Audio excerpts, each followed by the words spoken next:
Yeah, You're I'm old news. You're a busy Nobody man. cares about What are your thoughts on the weather? I guess ultimately the decision to go with DeAndre, how difficult or how apparent was it to go with him and give him the best option? Yeah, I will say this. All three kids did an incredible job during fall camp. All three of those guys, especially Bailey, James, those guys are all going to be great players someday. And so, really tough choice. It took all the time allotted. But that's number one rule of decision making is use all the time that you have. And I just thought, or not I, but we thought as a staff, throughout fall camp, DeAndre kind of had, the least amount of critical error. He operated well, and then to see him kind of make that jump of missing spring to kind of being where he was the final camp, I think, everybody just kind of, leaned on that and some of that, prior experiences he had, and, we just felt like it was right for our football team.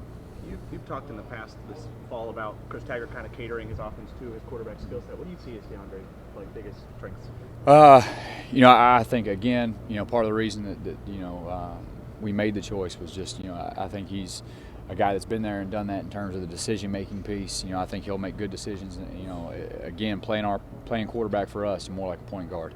And so I think in the run perimeter, the run down the field throws, I think he'll do a great job making those decisions.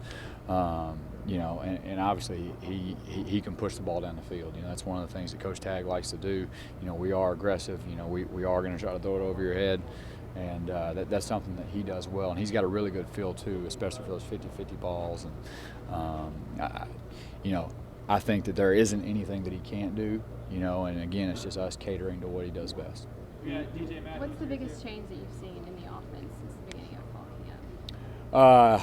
There's kind of a couple ways of looking at that. From spring to now, it's just a little bit more mastery. You feel so much better about how we get lined up, knowing what to do. I think in fall camp, again, it's been because we have so many young guys and people that haven't really played a whole lot. Just to see them grow from the issues that people really don't see. From alignment and assignment and just really totally just kind of knowing what we want. You're not on ABCs anymore. You're kind of on DEFs and hopefully, XYZs. And just to watch this group grow and kind of come together as a group, that's been the biggest thing.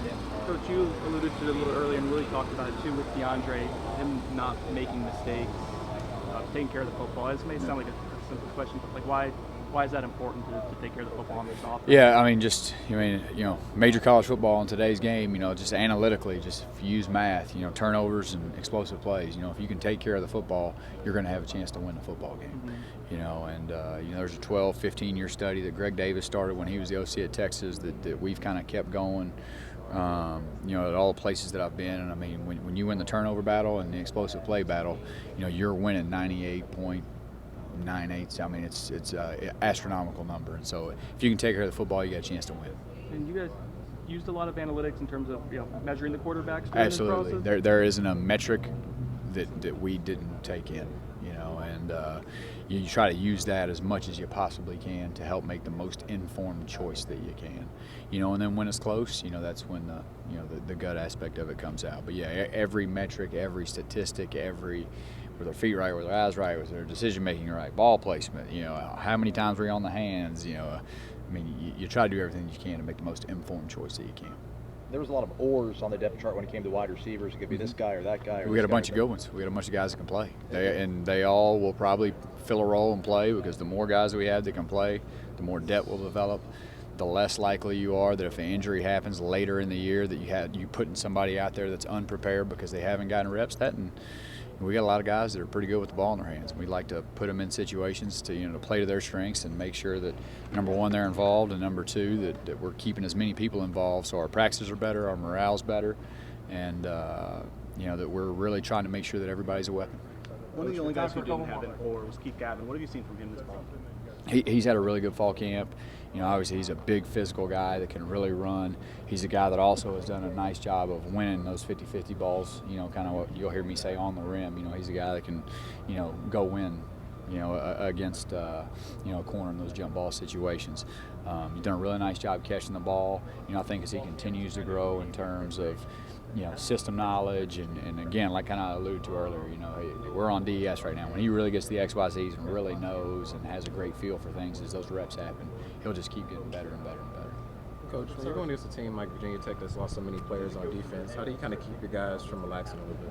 I don't think there's going to be any relaxing. I mean, Coach Foster's coaching them. They're going to be really good. I don't care who they put out there. It could be 11 me's, and I'm not very good, but somehow Coach Foster will have them ready to play. So he's a great football coach. There won't be any relaxing. They'll be good on defense regardless who they put out there. So. What are you Last one for Coach Bell. What are you telling your guys about their defense, and how are you preparing for the game? Having played against them 2 or 3 times, and then seeing them evolve, and really multiple up front. They're going to be in 4 down and 3 down. There's going to be stems and movements. On the back end, they're kind of going to base out of a open shell.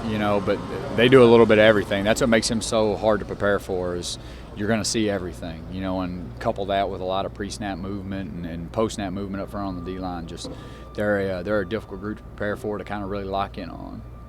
Because he does a lot of different stuff. But as long as we do what we're supposed to do, take care of the football and eliminate pre-snap penalties, I think we'll be okay. All right. We all good? Thank you. Thank you, guys.